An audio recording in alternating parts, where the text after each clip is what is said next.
Breaking news Hyderabad లో విదేశీ గంజాయిని పట్టుకున్నారు పోలీసులు. విదేశాల్లో సాగయ్యే ఓజీ కుష్ అమ్మకాలు జరుగుతున్నాయనే సమాచారంతో పోలీసులు దాడులు నిర్వహించారు. మేడ్చల్ జీడిమెట్టి ప్రాంతంలో హెచ్ఎంటీ యూనియన్ బ్యాంక్ సమీపంలో అమ్మకాలు సాగిస్తున్న ఎండీ సాజిద్ ను పట్టుకున్నారు. నిందితుడి నుంచి 33.26 గ్రాముల ఓజీ కుష్ గంజాయితో పాటు బైక్ ను, సెల్ ఫోన్ ను స్వాధీనం చేసుకున్నారు. విదేశాల నుంచి బెంగళూరు, ఢిల్లీ ప్రాంతాలకు సరఫరా అయ్యే ఈ గంజాయిని ఎక్కువ రాజస్థాన్ ప్రాంతాలకు చెందిన వారు వినియోగిస్తారు. హైదరాబాద్ లో ఓజీ కుష్ గ్రామ్ కు 4,000 నుంచి 5,000 వరకు అమ్ముతున్నారు. గంజాయి అమ్మితే కమిషన్ ఇస్తామని ఎండీ మొయినుద్దీన్ అనే వ్యక్తి చెప్పడంతో అమ్మకాలు జరుపుతున్నట్లు నిందితుడు సాజిద్ విచారణలో తెలిపాడు.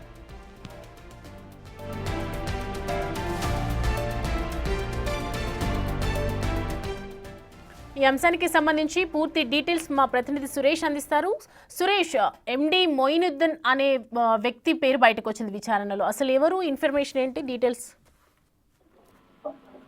హైదరాబాద్ లో డ్రగ్స్ గానీ గంజాయి గానీ వాడుతున్న వారిపై పోలీసులు ఉక్కుపాదం మోపుతున్నారు. అందులో భాగంగానే ఎక్కడ సమాచారం వచ్చినా వదలకుండా అక్కడికి వెళ్లి రైడ్ చేసి 100 మందిని ఇప్పటికే అరెస్ట్ చేసి జైలుకి పంపించడం జరిగింది. జీడిమెట్టలో కూడా విదేశాలకు చెందిన గంజాయి అమ్ముతున్నారనే సమాచారం ఎక్సైజ్ ఎన్ఫోర్స్మెంట్ పోలీసులకి ఈ రోజు రావడంతో అక్కడ వెళ్లి రైడ్ చేసి గంజాయి అమ్ముతున్నటువంటి సాజిద్ అనే వ్యక్తిని పట్టుకోవడం జరిగింది. అతను పట్టుకొని విచారించిన సమయంలో తనకి మొయినుద్దీన్ అనే వ్యక్తి గంజాయి అమ్మమని చెప్పడంతో వాటిని తీసుకొచ్చి అమ్ముతున్నట్టుగా విచారణలో వెల్లడించారు. అయితే ప్రస్తుతానికి సాజిద్ ని పోలీసులు అరెస్ట్ చేసి ఎక్సైజ్ పోలీస్ స్టేషన్ లో అప్పచెప్పడం జరిగింది. అతని వద్ద నుంచి విదేశీ గంజాయి దాదాపు 33.26 గ్రాముల ఓజీ కుష్ అనే గంజాయిని స్వాధీనం చేసుకోవడం జరిగింది. దీనికి సంబంధించి 1,40,000 విలువైన గంజాయిగా ఉంటుందని చెప్పేసి కూడా ఎక్సైజ్ పోలీసులు చెప్తున్నారు. కేసు నమోదు చేసి ప్రస్తుతం దర్యాప్తు చేస్తున్నాము. అసలు మొయినుద్దీన్ ఎవరు, ఈ విదేశీ గంజాయి ఎక్కడి నుండి వచ్చింది, దీని లింకులు ఎక్కడి నుండి ఉన్నాయనే దానిపై